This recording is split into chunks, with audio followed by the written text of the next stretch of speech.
at the One Lap Down podcast. We're here tonight. My co-host Jesse Aaron here. As everybody can see, we're using a little bit different platform tonight, so we're going to try some new things. And if we screw up, just be a little lenient with us. I know we haven't been on the grind here lately, putting out podcasts and content like we should have been, but we've taken some time off with our families. We've visited Minios, which we'll talk about tonight. Got an exciting show for you guys. Got a couple of reoccurring guests that are going to be on tonight. Everybody knows their names, knows their faces. So let's dive into it real quick. Pass it over to Jesse right quick for sponsors. What's up, guys? We're going to start off thanking with Shane at Optimum Power Sports, Philip with Dollar Cycles, and Cowtown Promotions, and Trevor Dunn with Dirt Lab Concepts. So need graphics, make sure you hit up Trevor, and need any service work, hit up Dollar Cycles. And what do you do, Shane? Marine parts, right? Something with that? A little bit of everything, man. I do marine, do dirt bike stuff. Just a little bit of everything up here. I sell so we've got the Alabama, Tennessee area pretty well covered. Got them covered. Like Shane said, we've been off for a little bit, just busy, work, family, sick. I know I was sick for a couple of weeks. My whole family was, and that was awful. That's terrible. Everybody was sick at Minios, weren't they? Just me and Lindsay. We got food poisoning one night, and it was I was sick at McClarty's.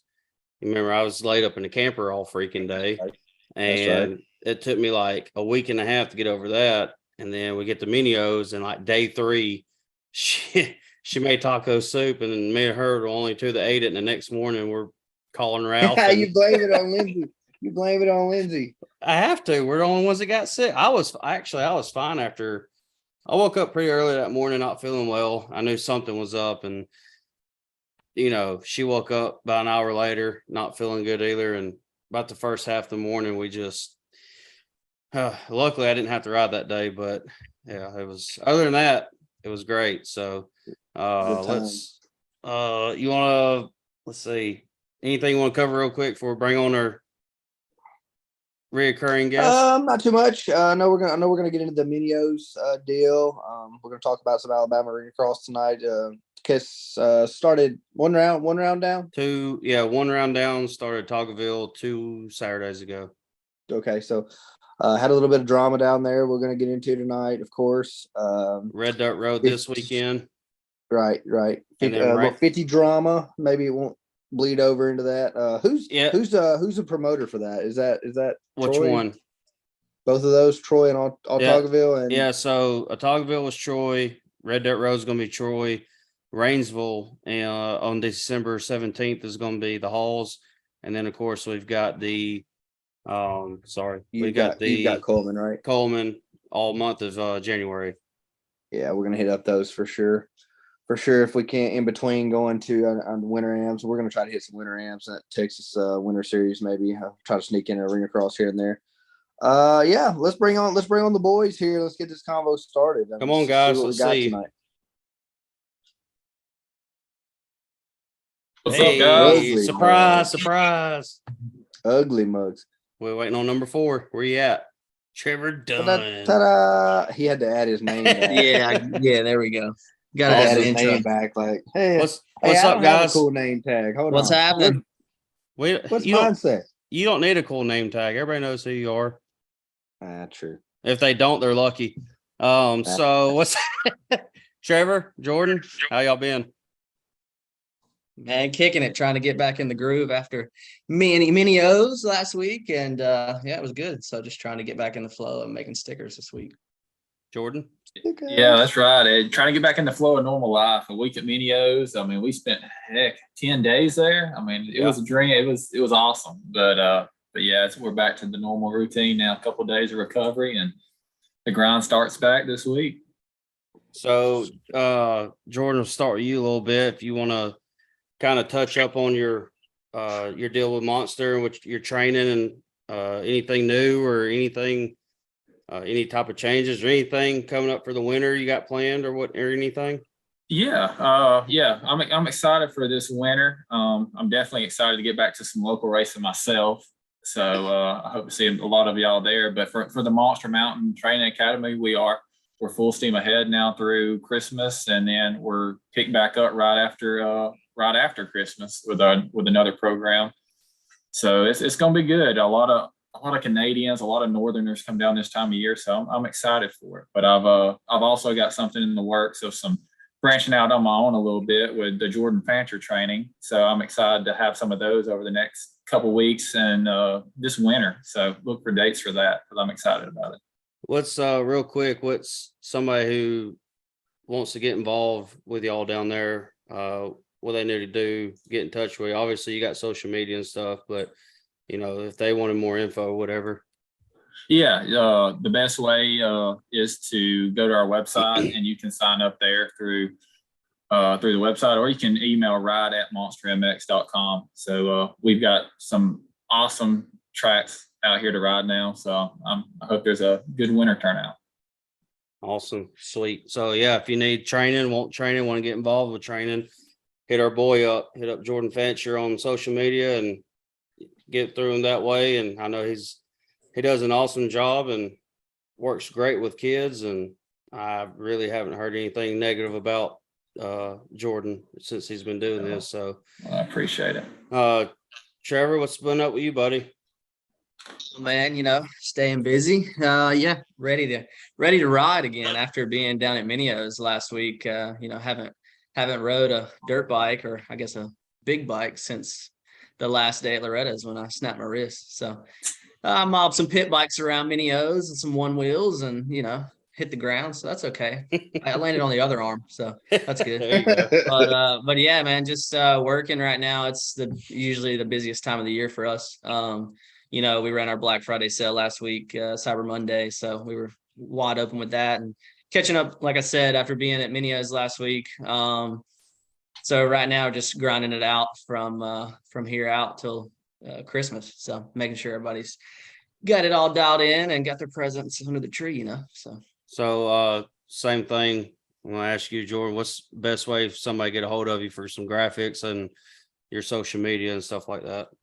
Yeah, I mean, we have our Dirt Lab Instagram, our Dirt Lab Facebook. Most of the time, the easiest way is to be, call us. We'll answer the phone 99% of the time, and unless we got something going on, but we'll call you back. And then, our emails, that's where we're going to respond, fastest at least. So that, at least phone call, email, that's the best way. So if you guys need anything, dirtlabconcepts.com, you go on there, fill out the order form. If you have any questions, give us a call.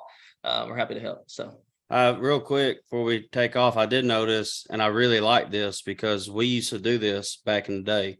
I seen your story on your Instagram and Facebook. You got a jet ski out there with your graphics. Yeah, so no, that's funny. That was awesome. We didn't actually do the graphics for the jet ski. So okay. But we did the helmet wrap for her. So she's actually like a national champion. Yeah, I saw the Dirt Lab on the ski, and I didn't know if you were trying to dabble in that a little bit or not. Man, I mean, it's one of those deals where when you're good at something, you got to stay in your lane, if that makes sense. And so you get into other avenues, and then you get away from what you're good at. Yeah. And the quality, goes downhill. So my brother used to race jet skis back in the day, back in late 90s, early 2000s. And he had isn't there a dude that we used to ride with doing that now on like a pro level? Julian Balmer does it. The dude that just raced. Yeah, Juju. Yeah. Okay. He races at Lake Havasu, like all the stand-up skis. I was thinking there was like a local kid or something. Suzuki or something. I had to dig into that. It's not ringing a bell. I have to dig into that, but Dutton? No, that don't sound right. Now, Dustin Samsonite. Huh? Samsonite. No, this dude. That was a Dumb and Dumber reference. Shit, I don't know.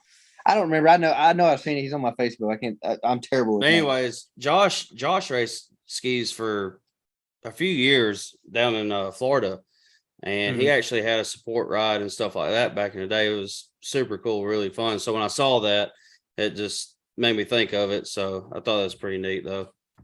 Yeah, no, there's so many different avenues of racing, especially jet skis. So you can do helmet graphics too?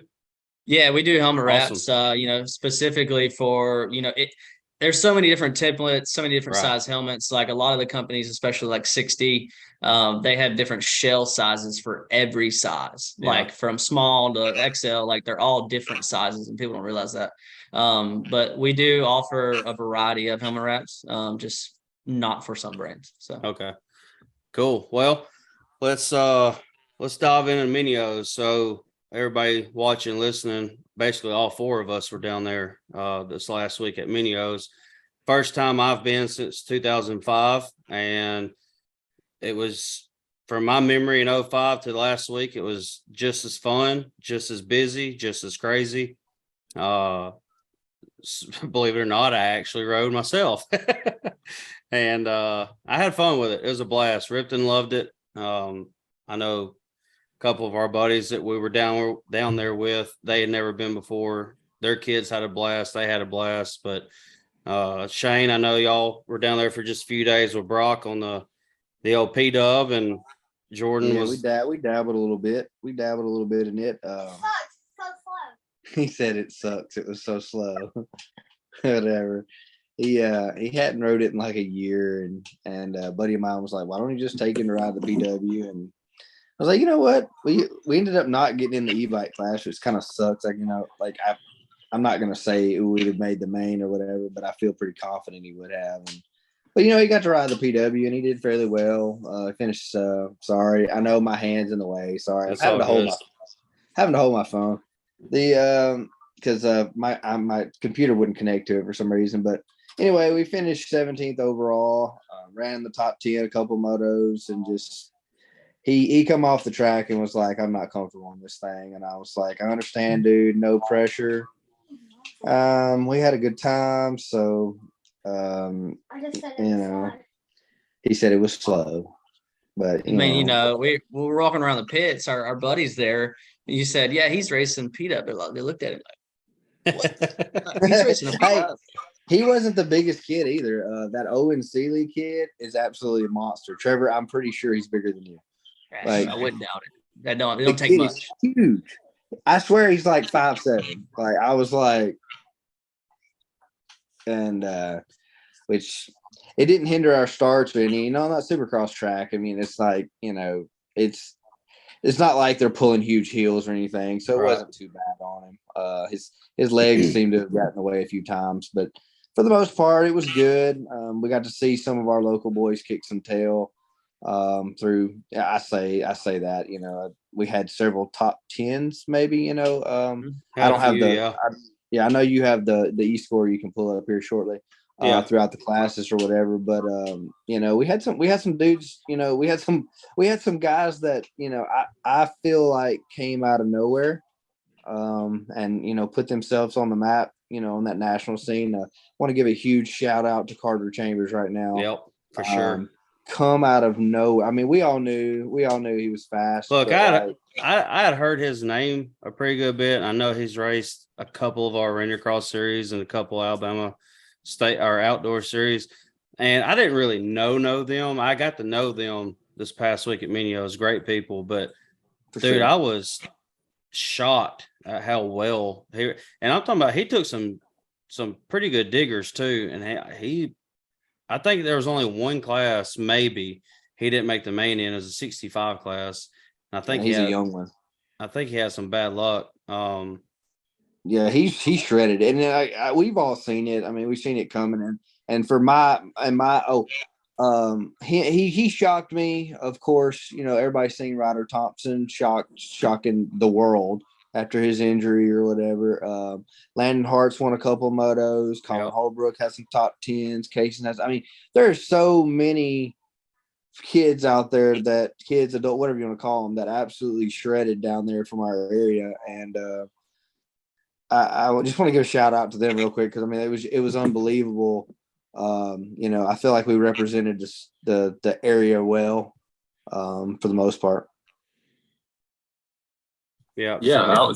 I was really stoked to see the Alabama crowd turn out at Minios. It was probably the biggest we've had. I mean, we talked about that at Loretta's this year, probably the biggest turnout for Loretta's ever in the state of Alabama, and we very likely broke that record for Minios too. It's amazing how many people from Alabama was down there, which is awesome to see that we're finally elevating the sport. We're having guys that can contend at that national level. So I was excited to see it. So it was awesome. Awesome week. Hey, for sure question, Jordan. Question for you. Did Alabama's favorite son get to line up next to Deegan or what? No. We was on the track at the same time together, but that's about it. They locked bars in the first turn, man. What are you talking? Jordan's running him off the track. Oh God, that's funny.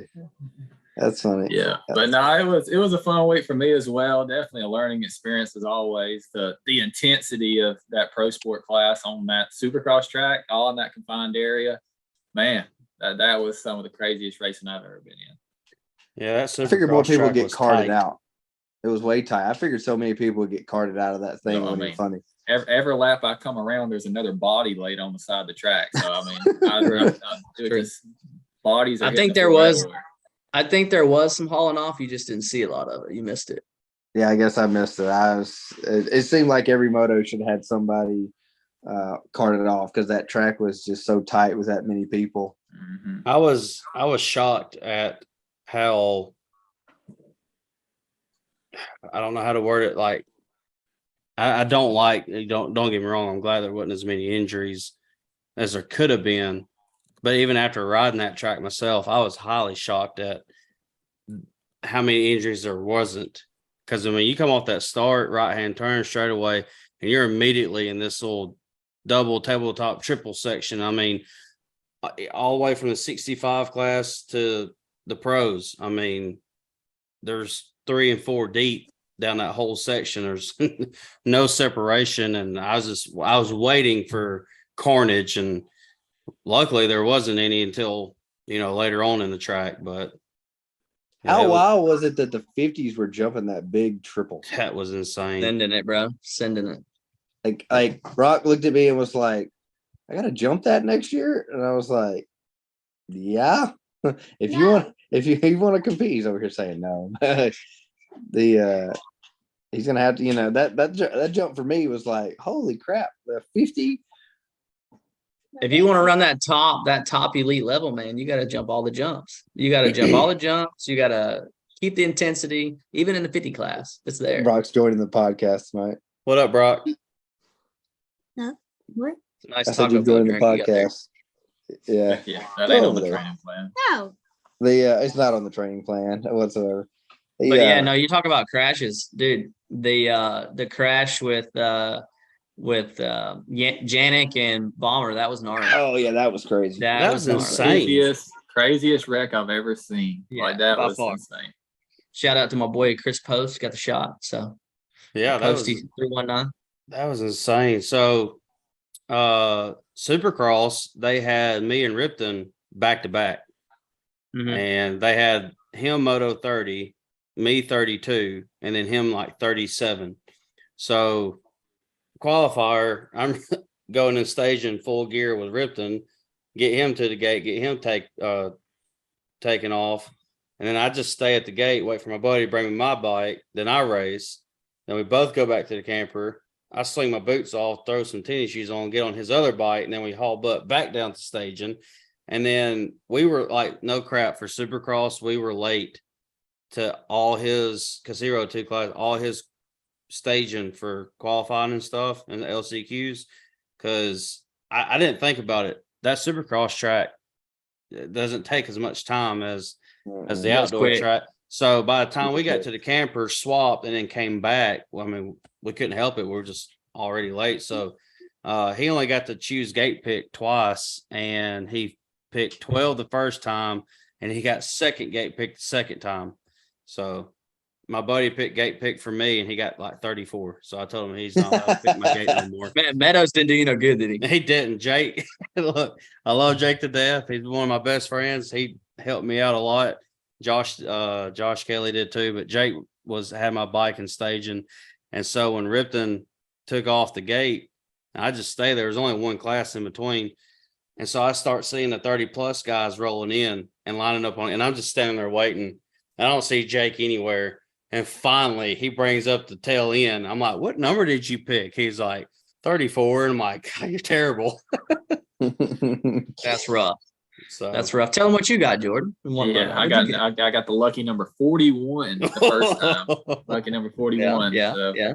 And then you but backed it up. Yeah, we come back the next gate, draw number 1. So we 40, What's this, 41 we to had 1. two. We had gate pick 2.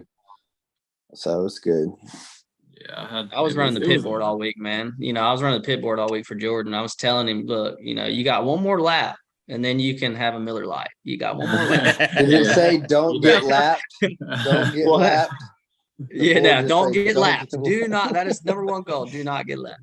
Deegan is coming. Deegan is coming. That's what he said. Deegan's on your heels.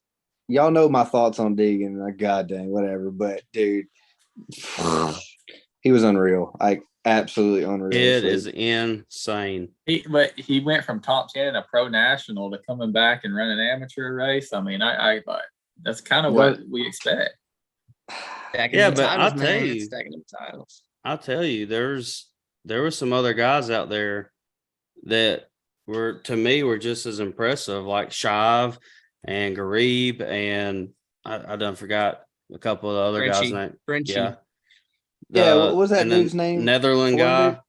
Yeah, he's from France. Quentin. I don't know how you pronounce his last name, but 319. Yeah, he rides for the Bud Racing Kawasaki. He actually raced the Paris Supercross the weekend before with Tomac and all them, and so he races the EMX 250 class in the GPs. So gotcha. Yeah, it was insane. But he was the biggest eye opener to me because I didn't know who he was, and it was pretty cool to see a Bud Racing Kawasaki roll into staging next to you because I just wanted to look at the motorcycle. I mean, we don't see some of these parts that was on that Kawasaki. And when you're sitting and staging next to him with his whole team, I mean, he brought a media guy, he brought mechanics, he brought team managers. I mean, he had a whole squad that would help him at the gate. It was insane to see the amount of effort that they put into the amateur scene of Minios for him. Yeah, for sure. I know that. I'm pretty sure they flew those bikes over. I'm not 100% sure. Definitely the parts, though. Yeah, that's crazy. They had to. Yeah. Hey, they had a whole media team with him. A whole media team, like a whole crew, everything, and like they even did film and stuff on the Bud Racing page while they were there. Like, I mean, that's how you do it. So pretty big deal. They've done a good job with it. But no, I mean, other than Carter, man, we had a lot of other local kids that did really well. I mean, Colin Holbrook, shout out to him for multiple, 4 top 10s in the 65 classes, had some good finishes in the 85, and so Landon. He rode good. Braxton rode good. Kaysen rode good. Like our whole crew, they did solid. Everybody actually rode good. Now, some had worse luck than others, but in my opinion, local wise, I felt like everybody actually rode really, really well. So it's just good. It's good to see like our crew go into the nationals though, because in my eyes, that's what makes you better. Makes you a better rider. So, and I know we were trying to talk about our local kids on how they did and rode and everything, and I know. Let's see, we started practice on Saturday and raced Sunday, Monday, ended on Tuesday. Is that correct? Yeah, we were last moto on Tuesday. I was last moto on Monday, and that track honestly didn't get as rough as I expected. It did get a little beat up. I know that straightaway after the start was basically a whole loop section, but I tell you the problem I had, Jordan, I don't know about you. I know you're twice as better shape as I am, but the problem I had was how tight it was, no room to breathe. So like you got tired in a different way, or I did at least. Yeah, and especially like I talked about earlier, the intensity of that. I kind of caught myself holding my breath when you're four wide. There's a dude scrubbing to the left of you, scrubbing to the right of you. Your front tire is getting hit in the air. Like it's one of those things you really tense up and hold your breath throughout that moto. Yeah. Luckily, it's not a very long moto. Even for the pros, I think we done 10 or 12 laps, but it still didn't end up to be that long on Supercross. But yeah, I can definitely tell what you mean by if you hold your breath on that track, mistakes start coming. Get tired. So what screwed me up is practice. I think we got what 5 laps, something like that. Yeah. And then qualifier, I think we only did felt like 4 laps. So coming in the main event, I didn't know how many laps we were going to do. And I think 30 plus ended up doing like 6 or 7. So one lap I came around, I was expecting the white flag and the dude's just sitting there holding it, not moving. I'm like, you suck so bad. Please throw that white flag. But it was still fun. I'm glad I rode. I'm glad I did. I didn't ride outdoor. Honestly, I didn't think I could manage the outdoor track, but I didn't ride it, so I don't know. Just looking to me, so for transition motocross, it didn't seem like got as rough as I expected it to. But Jordan, you can correct me on that. I know it got rough. Don't get me wrong. Section was crazy, man. So I never went back there. I never went past the main grandstand. Now, don't get me wrong. Yeah. Those ruts were deep. They had breaking bumps. I just meant like I So feel y'all like couldn't see it. Y'all couldn't see it. I was watching on camera the motocross at that point. But we'd done okay. come home from Supercross. Y'all That had no back idea. left-handed turn off that I had hill. no idea. Oh my God. The back, No. I mean, like you can see the bikes just doing this the whole Yeah, even the factory bikes. You know what they're gonna do. Thanksgiving Day, 5 o'clock. Look, hang on. Moto's gonna be on the track? There's an open pro sport. Final race of the day. Listen. 25-minute moto, Thanksgiving afternoon. The fence lines are packed. I mean, it was awesome to be in that scenario, be on the track when that's going on. But holy cow, guys, the shadows, the holes, the kicker, like it was an element that I've never rode in, which it was awesome and I'll always remember it. But wow, for a local guy racing on that was unbelievable how rough that was. It was wild. What's funny about what you just said is Thursday, me and you were standing on the hill, and it's around lunchtime. And I remember asking you, how far do you think we'll get today? And he said, I know 100% without even them announcing it or anything, I'll be last moto today. You're like, they'll save the 25-minute pro sport moto for last moto day on Thanksgiving Day. And sure enough, yeah, well, I was out now, there. I will say this, that day, that track was beat. I mean, I was standing right there at the fence line when you come off the tabletop and you got the inside outside option, the little chicane right there.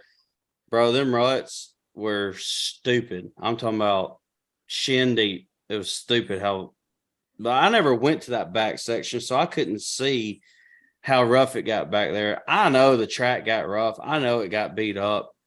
I just meant for as many riders as there was, I guess I expected to get just as a spectator to see a little bit more beat up, roughed up, because the way that dirt base is, it's a sand base. So it did rut up, but there's still a pretty good bit of sections on the track that didn't get rutted or, too terrible. But a lot of it did. I know it's deceiving. It's like concrete. And dropping down in the Gator Pit this year wasn't as gnarly as it was. I know a lot of people sit around the grandstands right there and watch. That right there actually didn't get that gnarly to me this year. But now, yes, the back section through that sweeper, dropping off the top of this after the 2 step ups, those sections was wild. I mean, even I watched some of the guys in the 250 Pro Sport class. I mean, there was a lot of wrecks, a lot of mistakes. It definitely separated the racing. But yeah, as I said, for me, I was in the struggle bus a little bit during those motos. It was out of my element, and I think it was for quite a few people from Alabama. I mean, you watch some of these kids ride. That was one of a gnarlier track than we've seen, unless you go to the others every year. Ripton's never rode anything like that. The closest thing Ripton's ever rode on that was McClarty's first race earlier this year. I mean, Ripton's never seen anything like that before. As a matter of fact, on the way down there, or months when we decided we were going to go to Minio's, and the whole time down there, I never told him how big that race is and how many kids he was going to be riding against and all that. So practice day shows up and there's 100 kids lined up. He goes, I have to race with all these kids. I'm like, no, it's just practice. Don't worry about it. But he took off with them every moto. He didn't act scared, and he rode best he could. I was proud of him. He he held his own pretty good. We didn't make Yeah, he didn't just- make any mains, but he rode good. What Jordan said brings up a good question for me. And I know we've kind of touched on this a lot, but you're saying, Jordan, that the track was a little bit of a struggle as far as how rough it was, you know, and for our crew, or I guess you would say, you know, our Southeast region or Alabama crew, right? What do you think that we have to do to get to that level? I mean, to Numbers. be comfortable, The be numbers, comfortable I on that agree. level. Numbers. Look, let me numbers. tell you right now. Yeah. I could tell you because even me myself, I struggled on the Supercross track. Like I said, it didn't get as beat up and rutted as the outdoor track, obviously, but Yeah. it still had its craters on the landings and the faces, and it did have some ruts and all that. I myself struggled because I haven't rode anything like that in 15 years. But watching all week long, especially on the motocross track, I could tell the kids or the riders that were used to something like that, and it's not, because the ones that's not used to something like that, they did what I did. They avoided the ruts at all costs. They avoided the big, you know, knee-high braking bumps, and you could tell they were out of their comfort zone. They were riding timid, you know, more cautious, more conservative. They weren't on that edge like they are back at home. My opinion is we don't have those kind of numbers back at home to develop our tracks. That kind of track. Yeah. Or that kind of track. We have before, certain tracks can and will. McClarty, Crossbone, Monster. I'm not sure about Sand Mountain. I ain't been there in a while, but I have seen those three tracks, and there's tracks that's not around anymore. Corner, Cadillac, Chandler Mountain, Deer Run got pretty rough sometimes. But what I'm getting at is we have had tracks in the past get like that, and we've got tracks now that can get like that, but it can't with 200, 250 entries, because your entries ain't your amount of riders. Here's my thing on that too. As long as I totally agree with the amount of riders, we had to have the amount of riders, but also too, when we come in for a race, it's usually a day race. You know, it's you know, maybe practice day before or something like that. I think the track prep is not maybe as how do I put this? You know, like when you go to a big event, the track is really nasty in practice, and you got the numbers to get it dried out, and then that's how you develop the deep ruts and the rougher tracks. Well, I feel like that our tracks here, since we don't carry those huge numbers, aren't able to prep the tracks to develop that way, if that makes sense. Like you got to I mean, honestly, everybody hates it, but practice should be muddy. It should be slick. It should just be deep, and it's hard to nasty. It's hard to get people to realize that, because people get mad. They're like, "Oh my god, this track sucks. Gonna suck today," or whatever. But like, they don't realize by that middle of that first moto, that track is starting to develop and it's starting to be good. And by the end of the day, you've got this rough track out there. You know, it's like prime example. You know, we come down to your house the other day, Jesse, and we left there and went to Dodge City after it had rained all night and all whatever. And everybody was like, "Oh, it's going to be too muddy to ride." Well, you know, people started riding on it. We got there, and by that time, the track was phenomenal because it had, you know, it had numbers on it, it had time to dry out or whatever. But it created these deep ruts everywhere. And I think that the prep work is what something we got to make the riders realize that the practice doesn't matter and it doesn't count. Let the track develop that way come race time, where we have those conditions that replicate that. I tell you a thing, I'm not gonna say nobody. I tell you something that a lot of people don't take in consideration or even think of, is learning the type of dirt and terrain of that track that you're riding at. Because what I mean by that, I'll use our track for example.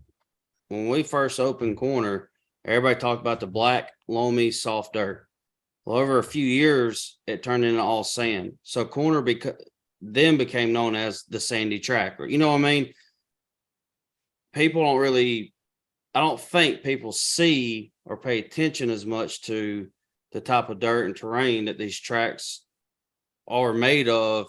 So, like, for example, practice, I agree 100%. You should be scraping mud and pressure washing your bike after practice. You know what I mean? To me, that does mean that the track is going to develop and it's going to be rutted, breaking bumps, or just more than one line. You know what I mean? Yeah. And I noticed that McClarty's last race a few weeks ago, I forgot his entry number. Was it 205? It was low. just a little bit over 200, right? Something like that. And I know I only rode one moto because I got sick, but I look at the track differently when I ride, even when I went to Minios. But I use McClarty's as an example. I seen so many different line options that nobody was taking. You know what I mean? That's the only thing there is, and we've talked about this. Like, I feel like that track is going to race way worse than it practices. I know we love going there to practice. Everybody loves going there to practice, but like, I don't feel like that track at the current state. I know it's new, it's fresh. He's going to be making changes here and there, tweaks here and there, but like that track in particular doesn't get multiple lines for race day. The fast lanes kind of show themselves quickly, if that makes sense. It does, but that's also the type of riding we have. I'm not trying to pick. Regardless of, like let's take the race tracks, let's take race days out of it. All right. But and when I was going at it with Jordan was what makes, other than race days, because you got to think a lot of the kids that I mean, they do come race our local races, but the ones that are going to, the bigger amateur nationals or trying to chase the regional events aren't hitting as many local races, right? So they're putting in the work during the week or on the weekend, just practicing. But how do they get those conditions, or how do they get comfortable in those conditions while they're practicing? Rider skill level. And what I mean by that is when you go to Minios, qualifier, regional, Loretta's, Springadine, you have, so if we put numbers to the side, take race day out of it. Jordan, you know this, on practice day or training, whatever, those riders are not scared to create more than one line or two lines. Yeah, the track on practice days develops totally different than race day, and we've seen Every that time. even at we've seen that at Gatorback. Because I mean, I come off the track from practice of Open Pro Sport, and I was just like, wow, if this track develops like this all week, it's going to be crazy, because the ruts was more developed all week, and they was a lot deeper because these people really moved around. They chose what lines they wanted. But as the racing come around, it developed into more of a racetrack than what a practice track did. Yeah, because people start learning the like Shane said, the race line, the fast line. And to me, I know that race line or that fast line is the line you need to take or should take or whatever. But I try to find my own different fast line or race line or whatever. For example, Jordan, on Supercross track, because that's the only track I rode, the right hand turn before the finish line, every rut started here and worked its way out on the outside of the turn, and every rut was choppy, was rough, whatever. And there was only 5 or 6 ruts in that whole turn. Yeah, not very many. Granted, I'm going slower, so I get to see things differently, but I would go just outside the third rut and then cut, and I would skip all those ruts. Bro, that's called vet racing. Look, that's what old guys do. That's what old guys do. Listen. When I was younger racing, from 85s up to A class, my dad raced too. And every time after every moto, just about, Dad would say, hey, take this line in this turn, or take this line right here, blah, blah. I'm like, how do you know all these lines? Like, what he said, Hey, when you're old and slow, you get to find the smoother lines. You get to find the easier lines. And let me tell you something, that is 110% true. Because since I've been a vet rider, that's all I look for is the smooth lines now. I don't care about those Hey, ruts. what's his excuse for Mike Brown? He seemed to have found all the damn fast lines. That is a completely different person. He is not human. He, to me, he shouldn't be allowed to ride half those classes. He collected 5 for another championships. story. 5 I'm just saying, I'm not hating on Brownie. I used to be a fan, kind of still am, whatever. I respect him madly to be his age and to be able to ride like he rides. Like, I'm jealous. Like, it's stupid. It's insane how somebody in their 50s ride like he rides. Now, the flip side of that is I don't know. I have a mixed emotions about him riding 30, 35, 40, 45, 50, 55, 60 plus and taking all the number one plates with him. Like, come on, man, pick a class or two. Let some of these other guys have a chance. Pick pro sport. Well, that's what I'm saying. Like, he should ride. I want to see Mike Brown versus Hayden Deegan. Yeah, like that's what I want to see. Go to 450 Pro Sport or 2 and 25 plus. There's your competition. Because I mean, look, we talked about it. And what these 40-year-old, 50-year-old dudes, man, they're out there, man. Like, well, man, this ain't like. There's some of us 30-year-olds are out there. Like, I've talked to 4 or 5 guys in my class, and one of them was drinking beer, smoking a cigarette. No. I'm talking about no joke, but he got his ass smoked. I'm talking about the guys in my pack. Like, yeah. So I swear to God, I met one guy in staging. Me and him talked for a while. We raced together, whatever. The next day, I see him at the pit bike race, pounding beers and smoking Marlboros. Like, he's probably drinking Bush Light too. Bush Light Marlboros. He definitely was. So yeah, Bush guy. But yeah, no. I mean, go ahead. I was just trying to recap on your question or statement, whatever. It's just I mean, we can circle back to that. I mean, I think we've touched on it enough, but yeah, it's just, I feel like we have this crew that's coming up, and we have a lot more of our local guys going to a lot of different events now. I think more than ever, which is good. We're back to the old times. And I just think that there's a way that these kids can, get that extra step, get that extra jump to get to that next level. Yeah. And we talk about the numbers. I mean, the numbers does help the track develop, but there needs to be a standard. There needs to be a standard amongst track prep. I mean, we go to one track one weekend and where the track's being drug, and we go to the next one down the road or something, and it may be tilled deep, but it may not be that way every weekend. It's just we need a new standard in track prep. Well, for these kids to elevate ourselves. They're also fighting weather, rain or no rain. There's predictions to be made. There's projections to be made on how you prep the track for that weekend, and honestly, it depends on how the track is prepping. I mean, if they're normally dropping the disc and dragging it behind it, but for some reason because I've seen Dad with struggles before at corner is, hey, you're not going to be able to prep the track the same way every single time. You know what I mean? So that's true. That's true. So therefore, you've got to make those adjustments to make it as best as you can. So, I mean, there's just so many different things that play in the sport, from being a promoter, a track worker, racer, whatever.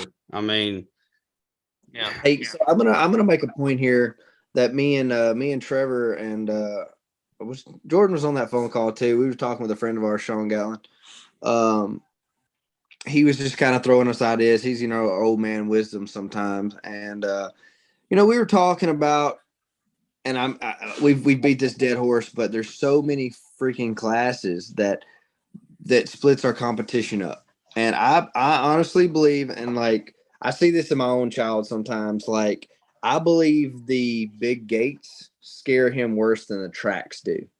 Like we don't have that 40-man, 30-man, 40-man gate every single weekend to practice that here locally. And like, you know, Brock in his 2 years of riding has ridden on some of the most gnarly tracks in the country. Like we take him, we find these tracks, we find these fast kids, we find them in order to get better. And it's not the tracks, because I've sit there and watched my own child put down the fastest lap time at a regional one time and went to bed that night thinking we were about to walk these dogs. And the next day we go out and finish 13th, because guess what? We got to come off the gate. We got to learn how and I think the mentality of that, knowing every single weekend that you've got to come off with 30, 40 guys and pile into that first turn, and knowingly, and then, when we're at home, we got 10 guys piling in, and him personally, when he's lined up against 10 guys, it doesn't matter who it is. He look down there and go, I don't care. If we bomb off into this turn and I'm in second, third, fourth, fifth, sixth, at his skill level and his age class of 4 to 6, he knows he's going to the front. But he can't do that when, guess what? All 30, 40 guys are pretty much on the same level as him. But how do we get that mental edge on the gate? It's just the gate. Well, it's that scared of one word, confidence. Yep. How do you build that? Everybody's walking around here with a set of nuts the size of their head. How do we develop that? There was some at Medios. You know what kids are walking. You can watch how a kid walks to the gate, and you can tell how much confidence he has. Oh yeah. You can watch let me how tell a you kid something. walks to the pits, rides his bike to the pits. You can tell how much confidence that kid has. I'm going to brag on my buddy Josh, his son Judson. By the way, I'm giving them Judson a shout out because he was the only wide body Cobra all week long. Not the only one just out there, but he was the only one to make mains in the 50 class on I was making fun of Josh, square body Chevrolet, old wide body Cobra, but he put it to work.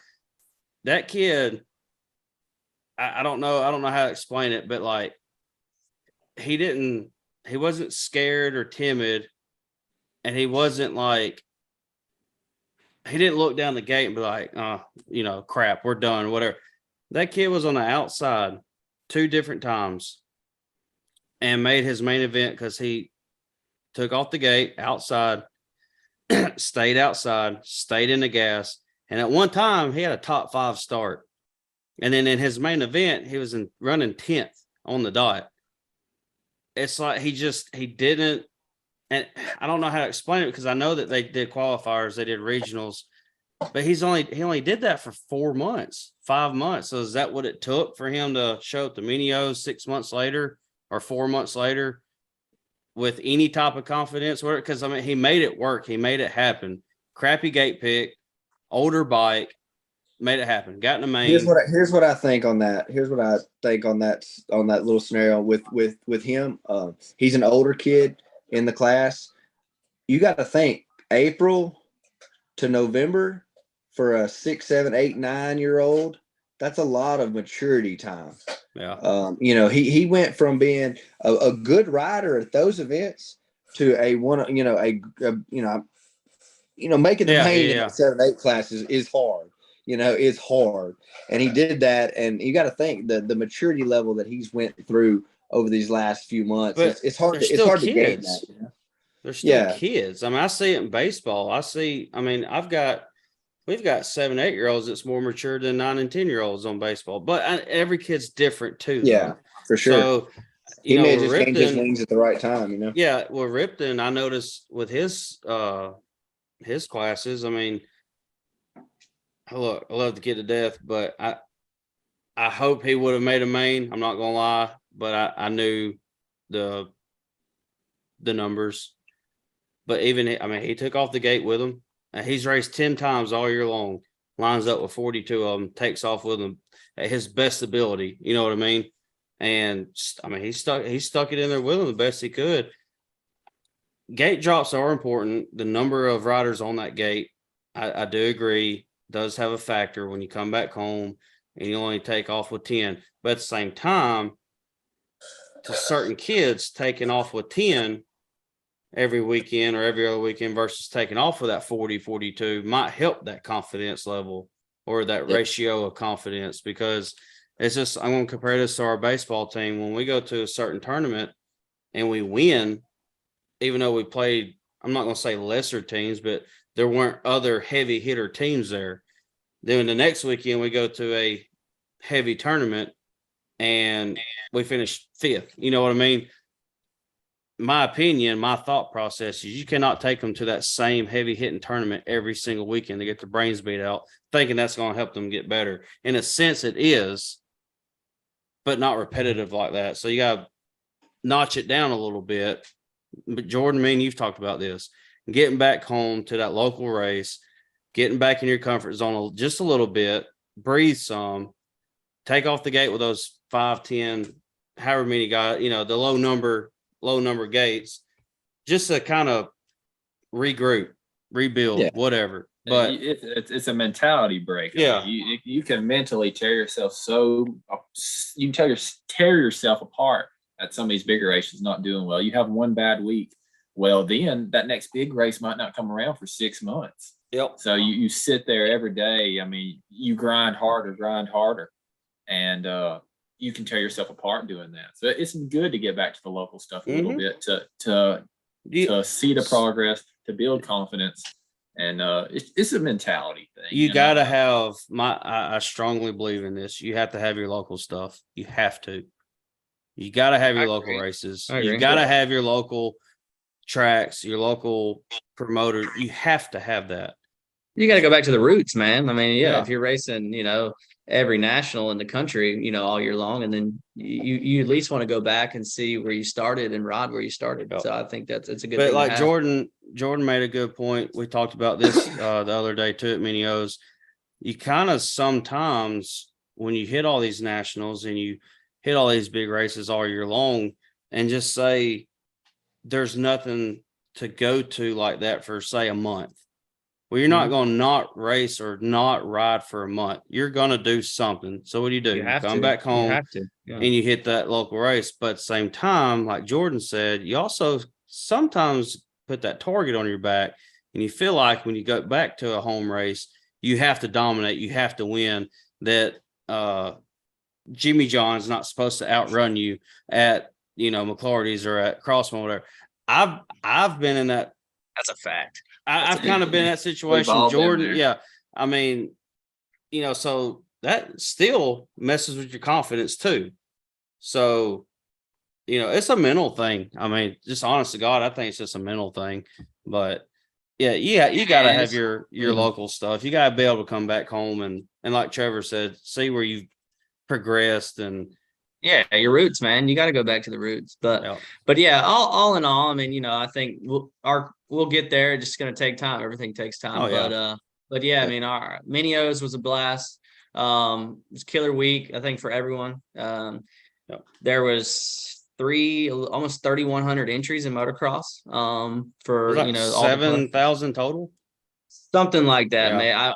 6,000 to 7,000, which is crazy. So if anyone listening has never been, you should go check it out. It's an awesome event. Yeah, if you've never been, do the best you can. Save your money. Put it on your calendar. It's like I said. He's gonna say put it on his credit card. That too. Put it on that credit card. But like it was for me, it was like. It did bring me back some to when I used to go to those type of races because I got to see I got to talk to Tyler Bowers for a little while. I ain't seen him in a long time. I got to hang out, talk with Justin Sotts for a little bit. Used to ride with him back in the day. And then, of course, hung out with Jake Butler all week. Hats off to him. He's killing it for himself with the NSA Yamaha team. I'll go ahead and thank him and Courtney. Thank y'all for what y'all did last week. It was awesome. Ripton loved it. My little buddy Judson loved it. Everything was awesome. Y'all were great. But I like seeing that stuff too.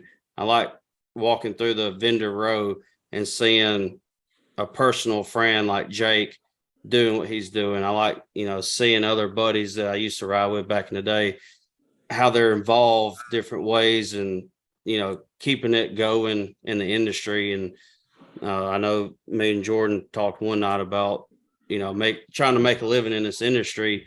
I feel like, I'm not going to say it's easier. I feel like it's easier now than it used to be, but in that sense, because with this sports, it's grown so much and there's so many different opportunities to dabble into and try to get your foot in the door. And of course, it's always on who you know, not what you know, but you know the right people. You still got to know a little bit of something here and there. But it was really neat. The like I said, seeing all my old buddies and current friends that we traveled and stayed with and raced together and all that. Vendor row was freaking awesome. I love vendor row. I love seeing all those vendors and different stuff and sticker collecting and all that.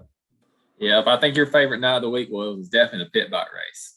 Oh yeah. my God. As Coleman ran across all over again.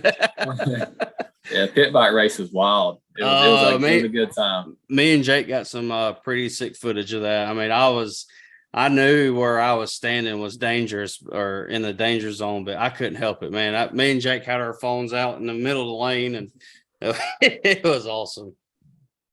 Yeah, it's definitely it's an awesome event. I mean, for those that, I think a lot of people they worry about going because of Thanksgiving week and missing being with family, but I can tell you, you won't go hungry on Thanksgiving Day at Minio's. No, there's plenty of people. Yeah. So, but the whole environment was just, it's awesome. Yeah, it was solid. I think everybody came home pretty healthy from what I know, right? Yeah. Yeah. Except for Braden. Who? Except for Braden. my poor buddy Braden. Yeah, Barnett. Yeah, he had some bad luck in the pits. He got smoked on his bicycle by another a pit bike, and that's crazy. It was a hit and run situation. So he's got surgery. Cops were chasing. I think the cops were chasing somebody every night. I'm pretty sure. Yeah. We witnessed it. It was. There was a lot of carnage in the pits too. It's entertaining for sure. It's a train wreck as far as the pits goes, but it's entertaining. All the holes, all the daggone holes, like people were digging holes everywhere. Like, the holes were insane. I don't think nobody watches their kids the entire time. No, no. I was like, it was good for them. Hell, hey, this is no crowd. We were parked in field 3, and them kids were getting wild back there. No crowd. I seen 4 kids on a 110, and one of them was sitting on top of the handlebars with their legs dangling over the front, and then a kid driving, and then 2 more behind. Like, the kid, that's just a big, huge, like, daycare without supervision. Bro, they all need it though. They got to get it out of their system, man. That's where they make their lifelong friends. That's where it happens. So, but yeah, it was a solid week. Good recap on Minio's. So yeah, I enjoyed it. If you haven't been, you need to go. Figure out somehow, some way. I promise it's worth it. Whether you make a main event or you don't, just to hang out, the environment, the atmosphere, everything about it, the food, all of it is. I mean, dude, we got so much free crap, from shirts, the hats, the stickers, the lanyards, keychains. I mean, like I said, if you haven't been, you need to go. It's a blast. So, so now we're going to jump right into everybody's favorite, Alabama Rent-A-Cross. We've already had one round down in Otagoville. What was it, 2 Saturdays ago? We've got Red Dirt Road coming up this weekend on the 3rd.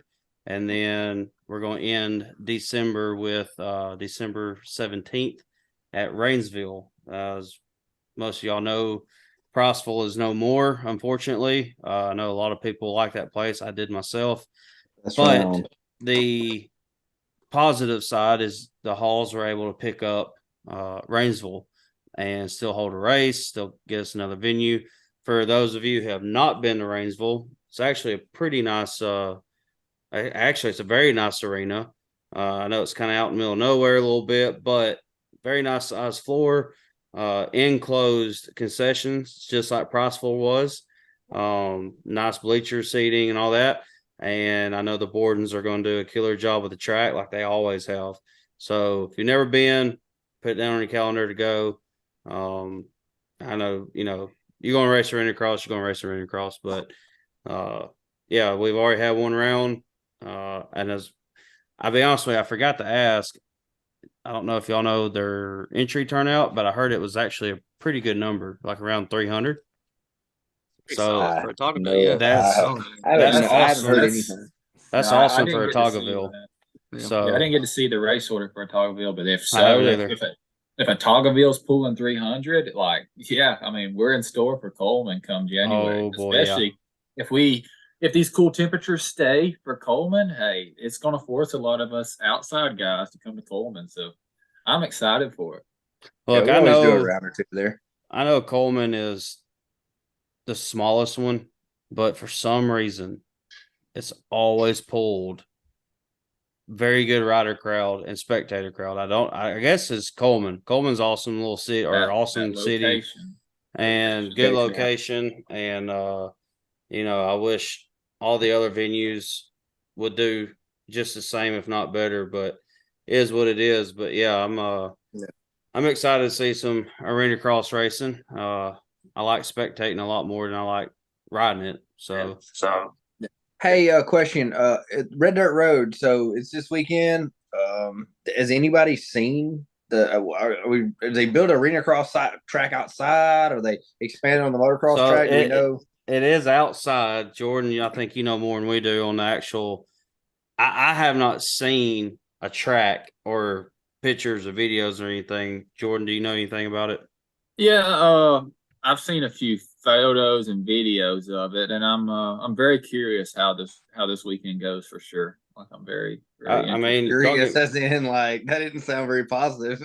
No, that's what I said. I mean, I'm sure I really like the Red Dirt Road. I really like that facility. Kevin Deloach is the owner of all that, so I really like it. So I hope the track changers are good because that was the first track I rode myself. So it's definitely Is he a place I promoting call that, or is that Troy? No, or that is who's- the Hudson family. The Hudson family is who is leasing the land on that. Okay, all right. I wasn't Yeah, sure but who was actually I doing think the Troy race. just built the Yeah. track and is kind of. I think he's just a helping hand, maybe, because he's part of the Yeah. Arena Cross series too. I don't know. So Troy was just for everyone to know. I know everybody who runs these races. I think nobody really knows. They just kind of go and show up, and some people know and some people don't. For people that don't know, the promotion is not just one person for the Arena Cross, right? Yes and no. So there's no. I don't know how to explain it. So Dad has always just kind of put himself in control with everything, even in the outdoor. But no, he was not like an official I don't know, he didn't have that. Nobody, they don't give themselves that title. You know what I mean? It's just kind of like Dad's just kind of always kept everything organized, whatever. Now Troy, back in the 90s, started Arena Cross with one place in Columbiana. Well, then when Dad came in 2000 with Coleman, Aniana, Muscle Shoals, a few other places, we had more venues to run. So that kind of did put Dad in a more organized position. But Troy runs at Toggleville, the Halls run what used to be Prosville, now Rainsville, and then Dad does Coleman Fayette. But as a whole series, they all agree, disagree, vote on dates and sponsors and rules and classes and stuff like that. So, like I said, I just consider Dad as just the organizer more or less. Yeah. But I will say this because I used to run the Arena Cross Facebook page, and I'll be honest with you, I had to quit doing it because I just I could see where that's headed. it was so much chaos. But the problem that we do have sometimes, and it's the same way for outdoor tracks, other series out of state, is one track promoter runs his race this way, and the other promoter runs his race that way. You know what I mean? They make their own calls, their own judgment, their own decisions. They try at best to make sure that those decisions, those judgments, and everything's on the same page as all the other promoters. But every situation is different too. So it makes it tough because we'll get people Coleman's kind of in the middle of the series. So we'll get people show up at Coleman and be like, Well, This ain't how we did it. my kid got to ride this class at so and so's, or we got to do it this way at so and so's. Well, we're not so and so. We're this is us. This is how we are running it. This is how we are promoting it. So that gets tough. That gets a little hard sometimes, but people just don't know. I mean, they know the race, but the other side to it's what I'm referring to. And it makes it difficult to explain sometimes. And it's just you got to take in consideration is sometimes people just don't know, they don't understand. That's true, yeah. Well, let's hop into whatever we've got to get to with this protest deal, because I've been chomping at the bits for a little drama, This is for you, BJ. So It's before valid. the protest, This is before the for- protest, go ahead. No, explain. No, go explain. ahead. There's what? There's 3 new classes to the There's 9,050 classes. All right, Well, so there's all right. Mini E is a new class. I Mini got it E is right its here. own. Yeah. All right.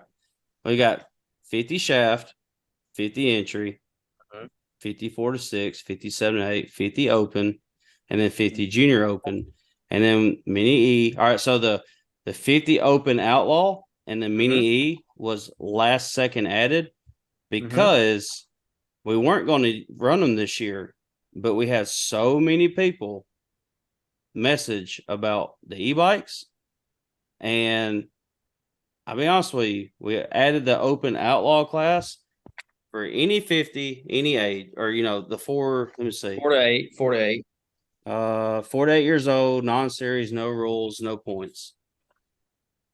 Honestly, that class was added just to try and cut down on the riffraff. Did it? No. Because you can't please everybody. You never will. So if you have the 60 kid on your P-Dub, guess what? You can race it now legally in the 50 outlaw class. Is there an age limit on that? 4 to 8. I'm racing it. 4 to 8. Yeah, 4 to 8. I'm racing it next week.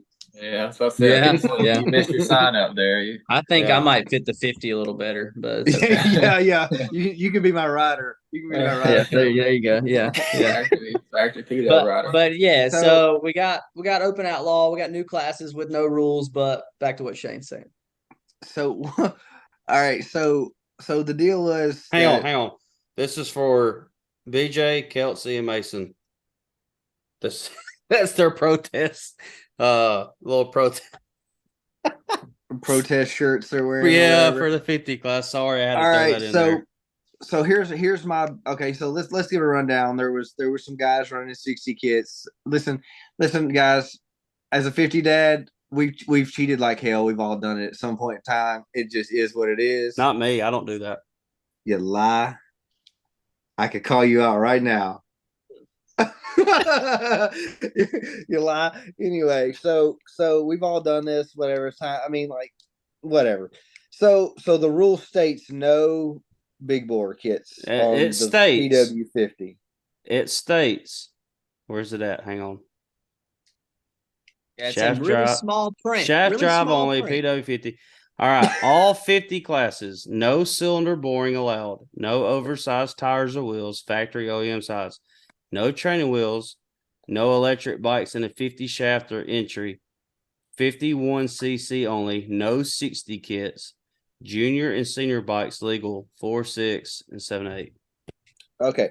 With that said, there was a couple of guys possibly running 60 kits at the last. I'm sorry, but if you're a PW dad and you can hear the bike, you will know exactly when they're running a 60 kit. There's no whatever to it. So apparently there was a couple of guys running a 60 kit. No name calling. No name calling. Not going to get into that. I don't care who the name is. But there was a kid running a 60 kit. Kid is fast. Kid's a good PW rider, especially indoors. Very good rider. He won or something like that, and he was asked not to ride the bike again in the next moto. Here's my question to you as a promoter side, and then you guys can caveat on this as well. Okay, why would he be asked not to ride that bike? But if the protest money was put up, why wasn't the bike tore down? So to my knowledge, there was no money put up. Okay. It was a complaint. It was a concern, not a true 100% protest. Okay, so this is where I, as a 50 dad, would go, you just complained about me because my kid beat yours. That's what it is. That's what it comes down to. Like, So- if you don't have the nuts to daggone put the money up, if you're worried that some kid's beating you on a legal bike, then just shut up. Like, just be quiet or put the money up. In my opinion, my personal opinion. Yeah, I mean, from We're gonna there- claim the bike.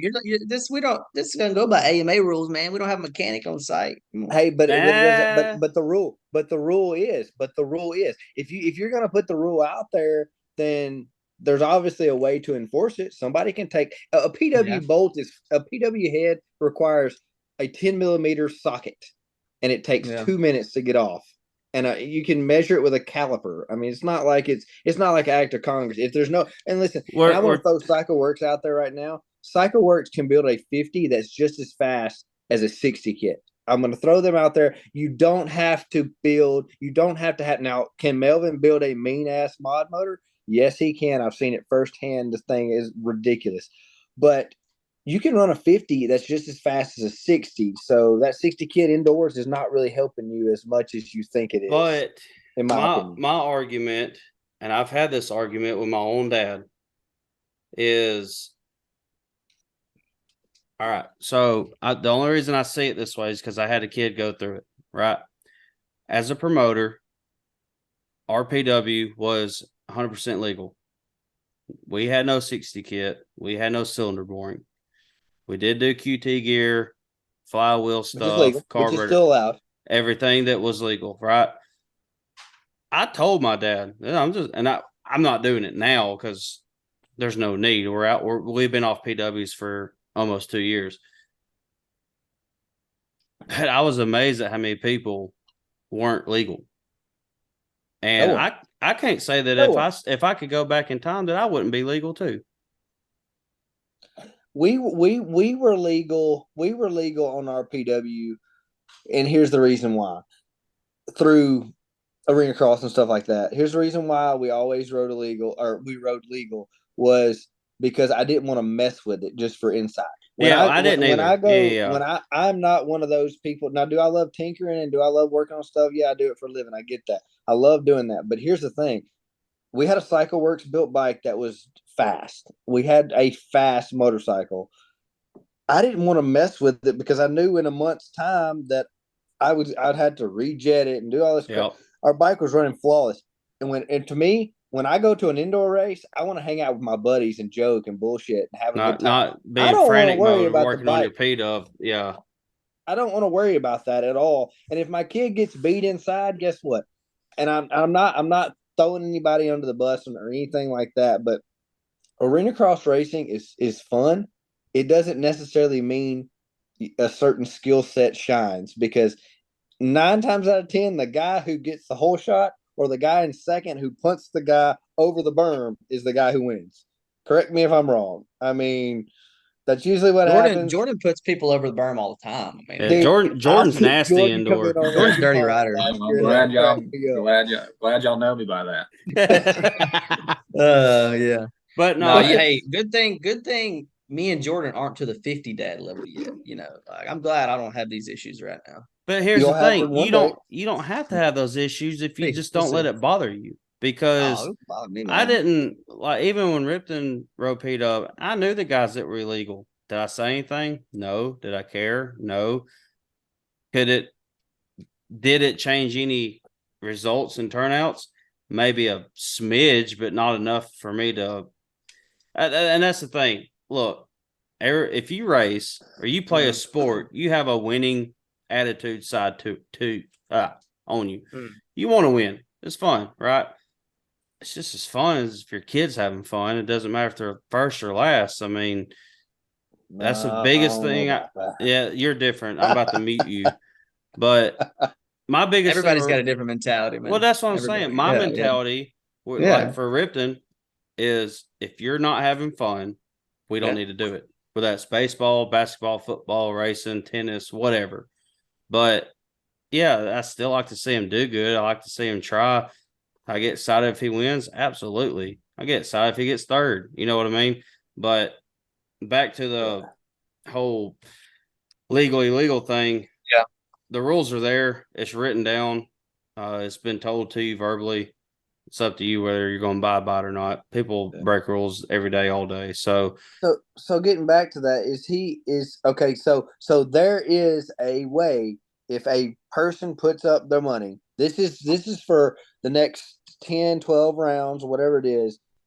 If you're listening to this podcast, you're a 50 dad and you want to protest someone, there is a way that if you have the urge to do it, there's somebody at the track that can take those 4 boats off for you, and that can be enforced. Is that guy Shane Jewell? I'll do no, it. I don't Jesus care. Christ, no, it's not. Hey, don't this care. this podcast, the title needs to be illegal PW50s. That's what it needs to be. So it needs to have something around that. But yeah, my question that Shane said when he started out was, so the kid was asked not to race that same bike. So was he allowed to run the second moto? Yeah, Yes, he's on a different on a bike. different bike. Yeah, Is that up to the rule? Like, what's that what's the fine line? that was promoter's discretion. Just like in baseball, the umpires have their own discretion with certain rules because there's certain rules that are very vague, and it tells you in the book umpire's discretion. Well, in this case, it was promoter's discretion. So I hate to say this, yeah, there is a legit protest. It involves money. You have to pay money to a legit protest.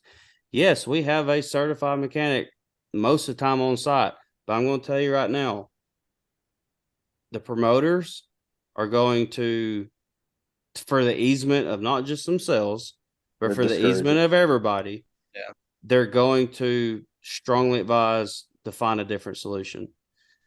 Well, I have a problem with that too, though. And of course, everybody does. Everybody has a problem with one side or the other. Like you're gonna get mad at the person for protesting you, but let's be real here.